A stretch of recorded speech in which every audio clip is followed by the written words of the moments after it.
नमस्कार दोस्तों। अभी के इस क्लास में आप सभी को हिंदी का महत्वपूर्ण वीवीआई ऑब्जेक्टिव बताएंगे, जो कि ये ऑब्जेक्टिव आप सभी लोग अगर याद कर लेते हैं तो 2027 में जो एग्ज़ाम देंगे बिहार बोर्ड के पेपर में, तो आप लोग को कहीं पे भी दिक्कत नहीं होने वाला है। तो इससे पहले आप लोग इस चैनल को लाइक कीजिएगा, सब्सक्राइब कीजिएगा और अंत तक इस वीडियो को ज़रूर से देखिएगा।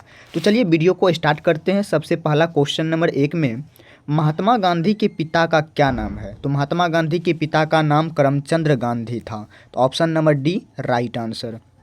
नेक्स्ट क्वेश्चन नंबर 2 नंबर में, राजगिरी कौन समास है? तो राजगिरी में समास बताना है। तो ऑप्शन ए नंबर आ जाएगा तत्पुरुष समास। चलिए नेक्स्ट क्वेश्चन नंबर 3 नंबर में, निम्नलिखित में स्वर नाम कौन है? तो इसमें स्वर नाम आपको बताना है कौन है। तो ऑप्शन नंबर सी आ जाएगा मैं। तो option number C right answer. चलिए नेक्स्ट क्वेश्चन नंबर 4 नंबर में, गुरु नानक किस भक्ति धारा के कवि हैं? तो गुरु नानक जी जो थे वह किस भक्ति धारा के कवि थे?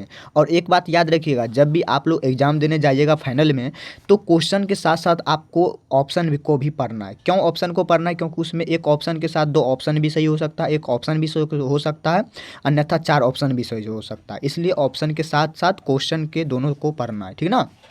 चलिए ऑप्शन ए नंबर में सगुण भक्ति धारा, बी नंबर में निर्गुण भक्ति धारा, सूफी धारा के, कृष्ण भक्ति धारा के।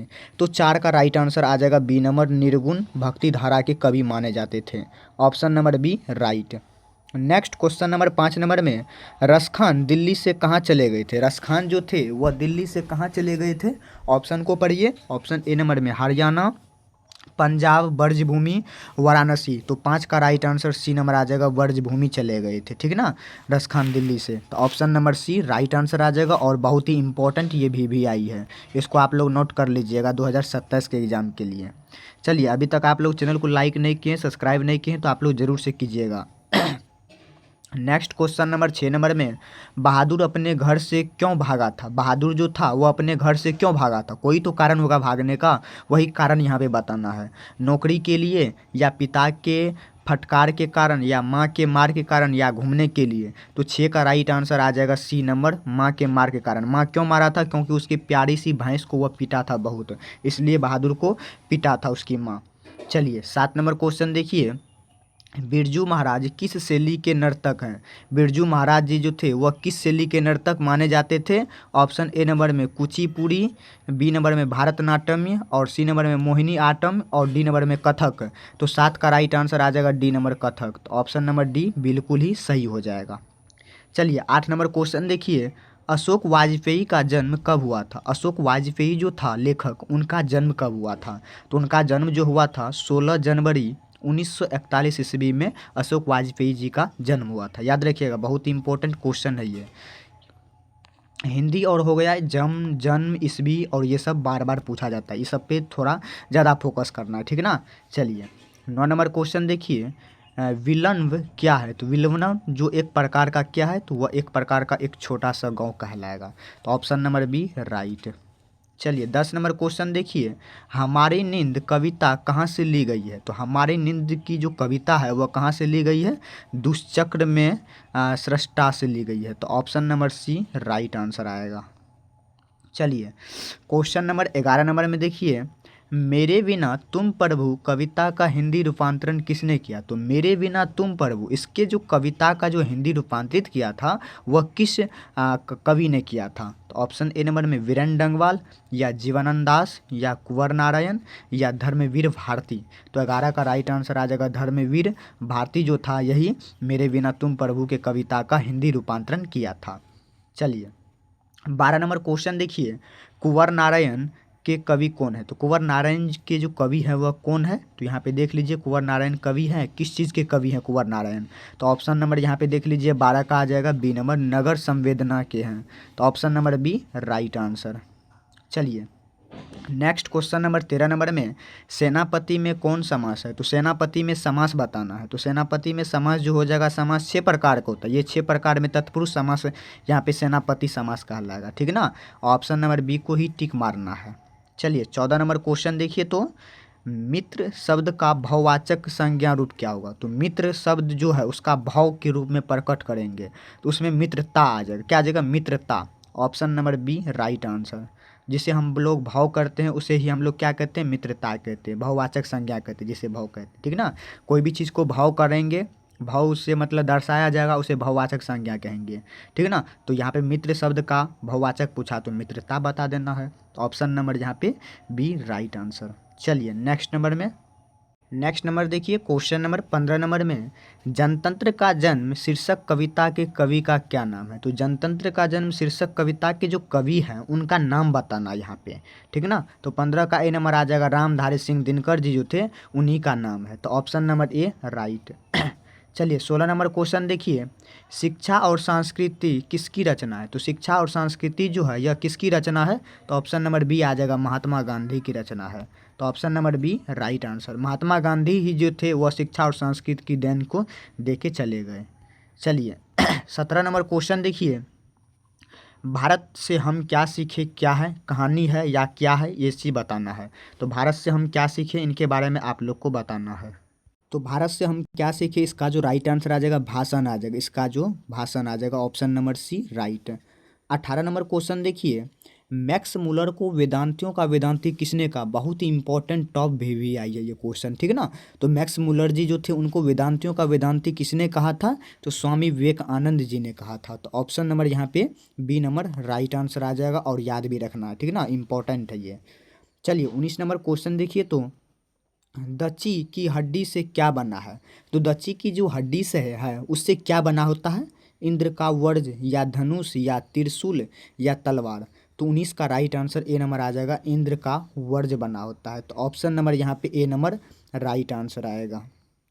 चलिए 20 नंबर क्वेश्चन देखिए, श्रम विभाजन और जाति प्रथा के लेखक कौन है। तो श्रम विभाजन और जाति प्रथा के लेखक बहुत ही इंपॉर्टेंट ये क्वेश्चन है 2027 के एग्जाम के लिए, ठीक है ना, इसको भी इंपॉर्टेंट कर लीजिए। तो इनके जो लेखक हैं ये भीमराव अम्बेडकर जी हैं। तो भीमराव अम्बेडकर के चिंतक और प्रेरक कौन है, ये आपको कमेंट में बताना है, ठीक है ना। चलिए 21 नंबर क्वेश्चन देखिए, मछली लेकर कौन भाग गया था। मछली जो लेके आया था बाजार से वह कौन लेके भाग गया था, भंगू या संतू या बंतू या जुग्गू। तो ऑप्शन नंबर यहाँ पे 21 का राइट आंसर आ जाएगा, संतू जो था वह कुएं में डालने के लिए मछली को लेकर भाग गया था। चलिए 22 नंबर क्वेश्चन देखिए, हिंदी भाषा की लिपि क्या है। हमारी जो भाषा है उनकी भाषा क्या है, देवनागरी भाषा है अपनी, ठीक है ना। तो option number B right answer. इसी प्रकार से आप लोग को सिंपल तरीका से क्वेश्चन पूछेगा तो आप लोग को सटीक में सटीक आंसर भी देना है। 23 नंबर क्वेश्चन देखिए, बिरजू महाराज के चाचा का क्या नाम था। बिरजू महाराज जी जो थे उनके चाचा का नाम बताना है। ऑप्शन ए नंबर में शंभू महाराज या गोदाई महाराज या श्री महाराज या विष्णु महाराज। तो 23 का राइट आंसर आ जाएगा ए नंबर, शंभू महाराज नाम थे बिरजू महाराज के चाचा का नाम, याद रखिएगा, ठीक ना। चलिए 24 नंबर क्वेश्चन देखिए, जारशाही कहाँ थी। जारशाही जो है वह किस देश में है, रूस में, जापान में या फ्रांस में या चीन में। तो 24 का टिक मारना है, ए नंबर रूस में है जारशाही, ठीक है ना। तो ऑप्शन नंबर ए को सिलेक्ट कर लेना है। चलिए 25 नंबर क्वेश्चन को देखिए, तो दोहा कोश किसकी रचना है। दोहा कोश जो है वह किसकी रचना है। ऑप्शन ए नंबर में शहरफाद की है या रसखान की या जीवनानंद दास की या गुरु नानक की।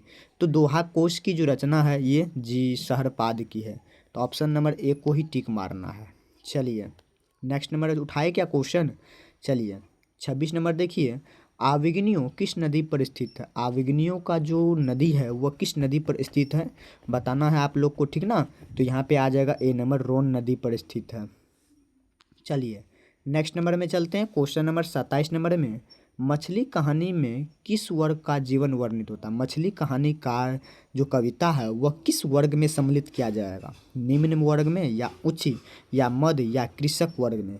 तो आप लोग बता सकते हैं, तो मध्य वर्ग में इसको सम्मिलित किया जाएगा मछली कहानी को, ठीक है ना। तो option number C right answer आ जाएगा, बहुत ही इंपॉर्टेंट है, इसको नोट भी कर लीजिएगा।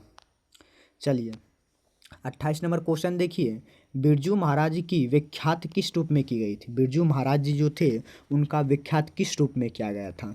तो 28 का राइट आंसर यहाँ पे आ जाएगा, ए नंबर, नर्तक के रूप में किया गया था। तो option number A right answer. चलिए नेक्स्ट नंबर में चलते हैं, क्वेश्चन नंबर 29 नंबर में, बहुवाचक संज्ञा का उदाहरण है। तो बहुवाचक संज्ञा का उदाहरण बताना है। सर्दी, लड़की, बहन और घड़ी। तो भाववाचक मतलब किसी भी चीज़ को क्या करना, भाव करना। तो सर्दी, सर्दी जो आएगा उसको हम लोग भाव करेंगे, सर्दी आ गया, लग रहा है, ठीक ना। ये सब आपका बहुवाचक संज्ञा का उदाहरण हुआ।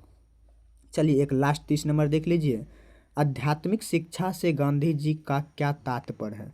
आध्यात्मिक शिक्षा जो था उससे गांधी जी को क्या तात्पर्य रहा था। हृदय की शिक्षा या व्यवहारिक शिक्षा या तकनीकी शिक्षा या व्यापारिक शिक्षा। तो यहाँ पे 30 का राइट आंसर आ जाएगा। हृदय की शिक्षा से वह क्या करते थे, आध्यात्मिक शिक्षा से महात्मा गांधी का तात्पर्य रहा करता था। तो option number A right answer आ जाएगा। तो अभी की इस क्लास में आप सभी को यही जो था 30 ऑब्जेक्टिव, ये महत्वपूर्ण ऑब्जेक्टिव है, ठीक है ना, जो कि बहुत ही टॉप भी आई है। इसको अगर आप लोग याद कर लेते हैं तो आप लोग को कहीं पे भी दिक्कत नहीं होने वाला है। कुछ ना कुछ ऑब्जेक्टिव इसमें से लड़ेगा ही लड़ेगा। देखिए कोई भी चीज़ पढ़िए उसको निचोड़ तरीक़ा से पढ़िएगा, कुछ ना कुछ वहाँ से लड़ेगा ही लड़ेगा, ठीक ना। 100% लड़ेगा, हो ही नहीं सकता है चांस नहीं लड़ने का, ठीक ना। इसलिए कोई भी वीडियो हो उसको अंत तक ज़रूर देखिएगा और अपने साथी लोग तक ज़रूर शेयर कीजिएगा। जो 2027 के बोर्ड पेपर में एग्ज़ाम देने के लिए बैठेंगे, ठीक ना, उनके पास ज़रूर से इस वीडियो को शेयर कीजिएगा। और साथ में इस चैनल पर नए होंगे तो इस चैनल को भी आप लोग ज़रूर से सब्सक्राइब कीजिएगा। और मिलते हैं आप लोग को नेक्स्ट वीडियो में नेक्स्ट टॉपिक के साथ।